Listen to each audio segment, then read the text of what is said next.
प्रभु यीशु कहते हैं कि यस, एलिया अवश्य आएगा और सब कुछ को सुधारेगा। मतलब कि फिर से ऐसे प्रचारक उठेंगे जो फिर से लोगों को कॉम्प्रोमाइज से निकालकर, लोगों को समझौते भरी मसीहत से निकालकर मन फिराने की बात करेंगे। खुदा से यीशु में यहाँ पर तमाम भाई बहनों को सलाम, जय मसीह की, praise the Lord, good morning. मत्ती रचित सुसमाचार के एक और डिवोशन में मैं आपका स्वागत करता हूँ। पिछले हमारे एपिसोड में हम सीख रहे थे कि कैसे पतरस बात करता है एलिया, मूसा और यीशु के लिए मंडप बनाने की, लेकिन बादल आकर दोनों को छुपा देता है और मसीह यीशु दिखाई देता है। फिर इसके बाद जब हम आगे बढ़ते हैं वचन 9 में, तो वचन 9 में लिखा है, ये डिवोशन बड़ा जरूरी है, बहुत कुछ सीखने को मिलेगा आपको। वचन 9 में लिखा है कि जब वह पहाड़ से उतर रहे थे, तो उस पहाड़ से उतरना जरूरी है। जिस पहाड़ पर इतनी बड़ी महिमा को देखा, जिस पहाड़ पर इतने बड़े अद्भुत काम को देखा, जिस पहाड़ पर इतना अच्छा अनुभव इन्हें मिला है, वचन में लिखा है कि जब हम ऊपर पढ़कर आए थे, ये पतरस कह रहा था कि प्रभु हमारा यहाँ रहना अच्छा है, मतलब ये बढ़िया चीज है, बढ़िया एक्सपीरियंस है ये। लेकिन उस एक्सपीरियंस से, उस पहाड़ से नीचे आना जरूरी है, क्योंकि लोगों के लिए सेवा करना जरूरी है, लोगों के बीच उतरना जरूरी है, लोगों के साथ मिलना जरूरी है, लोगों से बात करना जरूरी है, लोगों की मुश्किलों को सुनना जरूरी है, लोगों के लिए प्रार्थना करना जरूरी है। तुम पहाड़ पर रहने के लिए नहीं बुलाए गए हो, तुम पहाड़ पर रहने के लिए नहीं बुलाए गए हो। हाँ, पहाड़ पर जाना है, अनुभव करना है, जो कुछ भी करना है, प्रभु की सामर्थ को हासिल करना है, हाँ उस महिमा को हासिल करना है, लेकिन उतर कर लोगों के लिए काम भी करना है, पहाड़ पर नहीं रहना है। आज दुख की बात पता क्या है, बहुत सारे प्रचारक, बहुत सारे बड़े बड़े सो कॉल्ड जनरल्स, वो पहाड़ पर रहना पसंद करते हैं। ओ वेल, हम स्पेशल हैं, हमें कोई मिल नहीं सकता, हमें आसानी से कोई अप्रोच नहीं कर सकता, हाँ हम यहीं पर रहेंगे, अगर कभी मिलना है, बात करनी है, वेल तो हम आपके शहर में आएंगे, 2 दिन का प्रोग्राम करेंगे, वहीं हम अपना काम करके चले जाएंगे, किसी से मिलेंगे नहीं, उतरेंगे नहीं पहाड़ के नीचे। यहाँ पर लिखा है कि वो पहाड़ से उतर कर नीचे आए, पहाड़ से नीचे उतरना जरूरी था। फिर आगे एक चीज हमें देखने को मिलती है वचन 10 में, जब हम पढ़ते हैं, इस पर उसके चेलों ने उससे पूछा। अब चेले मसीह यीशु से पूछ रहे थे क्या, कि शास्त्री क्यों कहते हैं कि एलिया का पहले आना जरूरी है? तो प्रभु यीशु ने उत्तर दिया, एलिया अवश्य आएगा और सब कुछ सुधारेगा। एलिया सच में आएगा, सब कुछ को सुधारेगा। अब ये सवाल उनके मन में क्यों आया? क्योंकि अभी अभी वो एलिया को मिलकर आ रहे थे, एलिया को देखकर आ रहे थे। तो चेलों के मन में ये सवाल आ गया कि वेल, शास्त्री जो बाइबल को सिखाने वाले हैं, पुराने नियम को, वो तो कह रहे हैं कि एलिया आएगा। हम तो देख रहे हैं कि एलिया यहाँ पर आया, वो तो प्रभु के राज्य में फिर उठा लिया गया, वो तो वहां पर रह रहा है, तो एलिया कब आएगा? तो प्रभु यीशु कह रहे हैं, जवाब दे रहे हैं कि एलिया जरूर आएगा, अवश्य एलिया आएगा और सब कुछ को सुधारेगा। फिर आगे प्रभु यीशु कहते हैं ना, इस बात को मैं एक्सप्लेन करता हूँ, लेकिन आगे जो वचन उसको पहले पढ़ते हैं।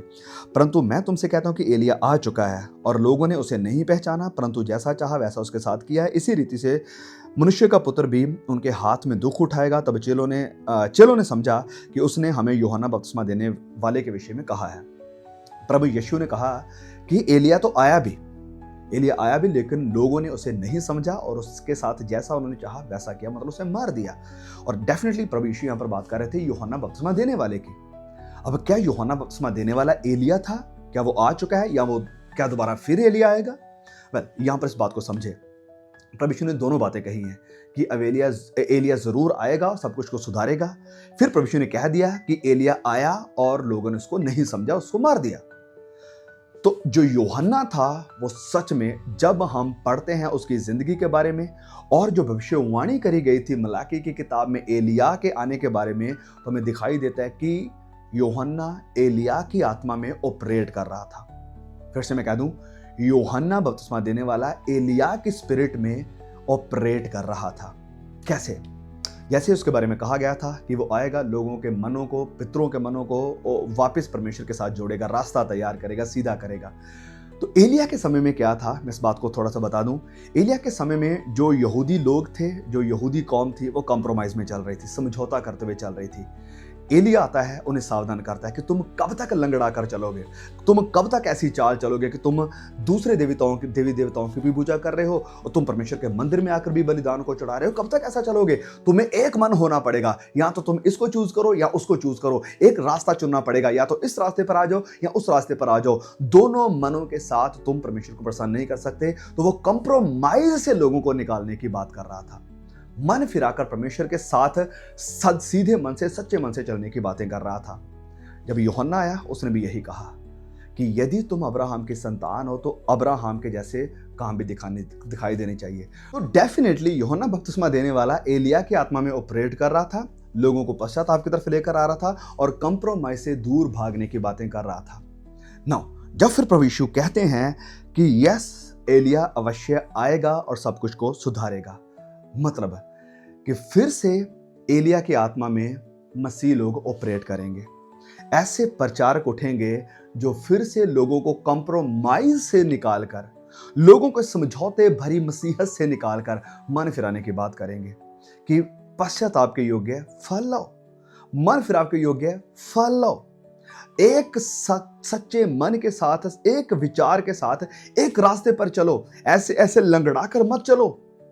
और अंतिम समय की क्रिश्चियनिटी में ये एलिया की आत्मा में ऑपरेट करना, एलिया की आत्मा में भविष्यवाणी करना, एलिया की आत्मा में लोगों को जगाना जरूरी है। और आज बड़े प्रभु के दास ऐसे हैं जो फिर से एलिया की आत्मा में ऑपरेट कर रहे हैं। जैसे प्रभु यीशु ने कहा कि एलिया आएगा, सब कुछ को सुधारेगा, सुधारने की, जिसको इंग्लिश में कहते हैं रिफॉर्म करने की कोशिश कर रहे हैं, सुधारने की कोशिश कर रहे हैं, उसी एलिया की आत्मा में ऑपरेट कर रहे हैं। मसीह यीशु के पहले आगमन से पहले यूहन्ना आया और लोगों को इस समझौते से निकलने की बात कर रहा था, पश्चाताप के योग्य फल लाने की बात कर रहा था। अब मसीह यीशु के दूसरे आगमन से पहले फिर से वही एलिया की आत्मा में ऑपरेट करेंगे सच्चे प्रभु के दास, सच्चे प्रचारक, और लोगों को इस कंप्रोमाइजिंग क्रिश्चियनिटी से निकालेंगे, जिन्हें लगता है कि हम संसार के साथ भी हाथ मिलाकर चल सकते हैं, परमेश्वर के साथ भी हाथ मिलाकर चल सकते हैं, और ये सही है, ये परमेश्वर को भाएगा। बिल्कुल वैसे ही जैसे पुराने नियम में इजरायली कर रहे थे जब एलिया प्रचार कर रहा था, आज फिर वही काम हो रहा है। और प्रभु के दास जो एलिया की आत्मा में ऑपरेट कर रहे हैं, वो कह रहे हैं कि कब तक तुम लंगड़ा कर चलोगे, कब तक दोनों रास्तों पर चलोगे, कब तक तुम खुले मार्ग को भी चुनोगे, सकरे मार्ग को भी चुनोगे, कब तक तुम दूसरे देवी देवताओं की भी पूजा करेंगे, दूसरे धन को भी अपना देवता बनाकर चलोगे और परमेश्वर को भी अपना प्रभु मानकर चलोगे। ऐसा नहीं है। एक मन, एक विचार होकर एक रास्ते पर चलना होगा। अगर तुम कहते हो कि हम मसीह हैं, तुम मसीही के जैसे चलो भी। अगर तुम कहते हो कि हम क्रिश्चियन हैं, तो क्रिश्चियन बनकर चलो भी। अगर तुम कहते हो कि हम पश्चाताप किए हैं, तो पश्चाताप के योग्य फल भी लो। प्रभु यीशु ने कहा था कि वो आएगा और सुधारेगा, और आज कलीसिया को फिर से सुधार की जरूरत है। और हाँ, मैं जानता हूँ बड़े प्रभु के दास हैं जो फिर से इस एलिया के आत्मा में ऑपरेट कर रहे हैं और कह रहे हैं कलीसिया को कि कंप्रोमाइज से बाहर रहो, पश्चाताप की आत्मा में चलो, पश्चाताप के योग्य फल लो और मसीह के आगमन के लिए अपने आप को तैयार करो। जैसे यूहन्ना रास्ता तैयार कर रहा था, आज भी सच्चे प्रभु के दास कलीसिया को प्रभु यीशु के लिए तैयार कर रहे हैं, रास्ता तैयार कर रहे हैं कि वो राजा आ रहा है, मसीहा आ रहा है, दुल्हा आ रहा है और दुल्हन को तैयार होना जरूरी है। इस मैसेज के द्वारा प्रभु हमको बहुत आशीष दे। प्लीज़ इसे और भाई बहनों तक जरूर शेयर करें ताकि बहुत सारे लोग आशीषित हो सके, मन फिराएं, पश्चाताप के योग्य फल लाएं, प्रभु के दूसरे आगमन के लिए तैयार हो जाएं। मैं आपको दोबारा फिर मिलूंगा एक और नए मैसेज के साथ। मैं फिर से कह रहा हूँ, प्लीज़ नीचे कमेंट जरूर करें, जो भी आपने आशीष को पाया, लाइक जरूर करें ताकि वीडियो की रीच बढ़े, और इसे शेयर जरूर करें मसीह ग्रुप में, अपने फेसबुक पर, अपने व्हाट्सएप पर, जहां कहीं भी आप चाहते हैं। प्लीज़ इसे शेयर करें ताकि ये मैसेज बहुतों तक पहुंचे। मैं आपको दोबारा फिर मिलूंगा एक और नए डिवोशन के साथ। तब तक के लिए प्रभु मुझे, आपको, हम सबको संभाल के रखे। आमीन। Praise the Lord.